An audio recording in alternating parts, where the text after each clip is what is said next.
ಕುಮಾರಸ್ವಾಮಿ ಹಾಗೂ ಶಿವಕುಮಾರ್ ನಡುವಿನ ಮಾತಿನ ಸಮರ ಸದ್ಯಕ್ಕೆಂತೂ ನಿಲ್ಲುವಂಥ ಲಕ್ಷಣಗಳು ಕಾಣಿಸ್ತಾ ಇಲ್ಲ. ದಿನೇ ದಿನೇ ಹೊಸ ಸ್ವರೂಪಕ್ಕೆ, ಹೊಸ ಎತ್ತರಕ್ಕೆ ಇವರಿಬ್ಬರ ನಡುವಿನ ಸಮರ, ಮಾತಿನ ಚಕಮಕಿ, ವಾಗ್ದಾಳಿ ನಡೀತಾನೇ ಇದೆ. ಇವತ್ತು ಕೂಡ ಮೈಸೂರಿನ ಸಮಾವೇಶ ಕುಮಾರಸ್ವಾಮಿ ವರ್ಸಸ್ DK ಶಿವಕುಮಾರ್ ಎಂಬಂತೆ ರೂಪುಗೊಂಡಿತ್ತು. ಲೂಟಿ ಮಾಡೋ ಡಿಕೆಗೆ ನಾನೇ ನಾಗರಹಾವು ಎಂದ HDK. ಯಾರ ಆಸ್ತಿ ಕಬಳಿಸಿದ್ದೇನೆ ಕರ್ಕೊಂಡು ಬನ್ನಿ ಅಂತ DK ಕೌಂಟರ್. ನಾನು ಯಡಿಯೂರಪ್ಪಗೆ ನಾಗರಹಾವು ಅಂತ DK ಹೇಳಿದ್ದಾರೆ.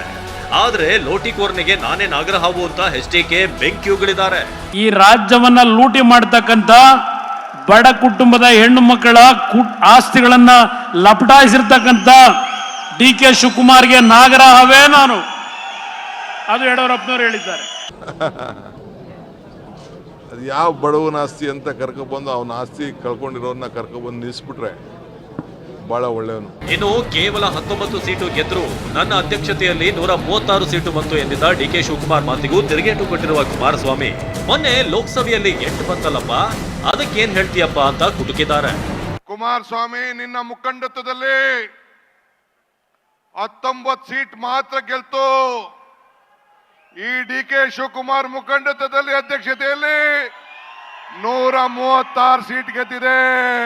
136 ಗೆದ್ದವರು 8 ಸ್ಥಾನಕ್ಕೆ ಯಾಕೆ ಬಂದು ನಿಂತ್ರೆ? ಬಹುಶಃ ಯಾರಾದ್ರೂ 9 ಅಂತ ಕೂಗಬಹುದು. ಇಲ್ಲಿ ಆ 9ನೇದು ಯಾವ ರೀತಿ ತಗೊಂಡ್ರು ಅನ್ನೋದು ಗೊತ್ತು. ಅದಕ್ಕೆ ನಾನು 8 ಅಂತಲೇ ಹೇಳೋದು. ಈ 8 ಸ್ಥಾನಕ್ಕೆ ಬಂದರಲ್ಲ, ಈಗೇನ್ ಹೇಳ್ತೀಯಪ್ಪ ನಿನ್ನ ಅಧ್ಯಕ್ಷಗಿರಲಿ. ಇದಿಷ್ಟೇ ಅಲ್ಲ, ಗಂಡಸ್ತನದ ಗುದ್ದಾಟವು ಜೋರಾಗಿತ್ತು. ಅದೇ ನಾಲಿಗೇನೋ ಇಲ್ಲ, ಮನುಷ್ಯನವನು ಏನೇನು ಮಾಡಿದ್ದಾನೆ? ಗಂಡಸ್ತನದ ರಾಜಕೀಯ ಮಾಡಬೇಕು. ಮಾಡೋದಾದ್ರೆ ನನ್ನ ಕುಟುಂಬದ ಮೇಲೆ ನನ್ನ ಬಗ್ಗೆ ಚರ್ಚೆ ಮಾಡ್ತಾನೆ. ಯಾವ ನಪಂಸರು ಮಾಡೋ ಕೆಲಸ ಮಾಡ್ಕೊಂಡು ಕೂತವನೆ. ನನ್ನ ಪ್ರಶ್ನೆ ಮಾಡ್ತಾನೆ. ನಾವು ಗಂಡಸರಲ್ಲ, ಅವ್ರೊಬ್ಬರೇ ಗಂಡಸರು. ಎಲ್ಲ ಗಂಡಸ್ತನದ ಎಲ್ಲ ಶಕ್ತಿ ಅವ್ರ ಇದೆ. ಕುಮಾರಸ್ವಾಮಿ ಏನು ಮಾತಾಡಿದ್ದಾರೆ ಹಿಂದೆ ಅಂತ ನೆನಪಿಟ್ಕೋಬೇಕು.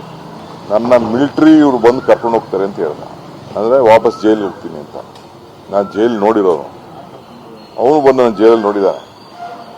ನಾನು ನನಗೆಷ್ಟು ಶಕ್ತಿ ಇತ್ತು ಜೈಲು ಒಳಗಡೆ ಅಂತ ಆತ ಬಂದು ನಾನು ನೋಡಿದ.